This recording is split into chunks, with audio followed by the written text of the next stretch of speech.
اللہ جب محبت کو نکاح کے لیے چنتا ہے تو 4 نشانیاں دیتا ہے: دل کا سکون اور اطمینان۔ جب اللہ 2 دلوں کو نکاح کے لیے پسند کرتا ہے تو سب سے پہلی نشانی دل کا عجیب سا سکون اور اطمینان ہوتا ہے۔ جب اللہ کسی 2 دلوں کو نکاح کے لیے پسند کرتا ہے تو سب سے پہلی نشانی یہ ہوتی ہے کہ دونوں کے دلوں میں ایک خاص قسم کا سکون اور اطمینان پیدا ہوتا ہے۔ نہ کوئی گھبراہٹ رہتی ہے، نہ شک و شبہ، بلکہ ایک دلکش اطمینان جو دنیا کی کسی اور چیز سے نہیں ملتا۔ یہ سکون دراصل اللہ کی طرف سے ایک اطمینان قلب ہوتا ہے۔ یہ اس بات کا اشارہ ہے کہ یہ تعلق اللہ کے حکم کے مطابق ہے۔ دوسری نشانی یہ ہے کہ دونوں ایک دوسرے کے عیب چھپاتے ہیں اور خوبیوں کی قدر کرتے ہیں۔ وہ ایک دوسرے کو بدلنے کی کوشش نہیں کرتے بلکہ قبول کرتے ہیں جیسے وہ ہیں۔ یہ رویہ محض انسانی کوشش نہیں ہوتا بلکہ اللہ کی طرف سے دلوں میں ڈالا گیا ستاری اور قدردانی کا جذبہ ہوتا ہے۔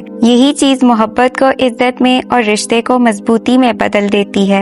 ایسا جوڑا ایک دوسرے کی کمزوریوں پر پردہ ڈالتا ہے اور خوبیوں کو بڑھا چڑھا کر دکھاتا ہے۔ عیب چھپانے کا یہ جذبہ محض اتفاق نہیں بلکہ اللہ کی طرف سے دلوں میں ڈالا گیا ستاری کا نور ہوتا ہے۔ نمبر 3، دین میں مددگار بننا۔ تیسری نشانی یہ ہے کہ وہ ایک دوسرے کو دین میں آگے بڑھنے میں مدد دیتے ہیں۔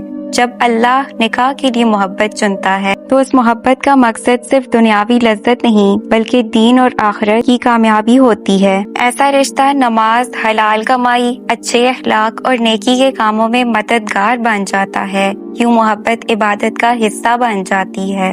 نمبر 4، آزمائش میں بھی مضبوط رہنا۔ چوتھی نشانی یہ ہے کہ مشکلات اور آزمائشوں کے باوجود دونوں ایک دوسرے کا ساتھ نہیں چھوڑتے۔ ایسے رشتے میں وقتی غصہ یا اختلاف تو آتا ہے مگر دل کے اندر محبت اور وفاداری قائم رہتی ہے۔ یہ استقامت اللہ کی طرف سے دی ہوئی ثبات قلب کی نعمت ہوتی ہے۔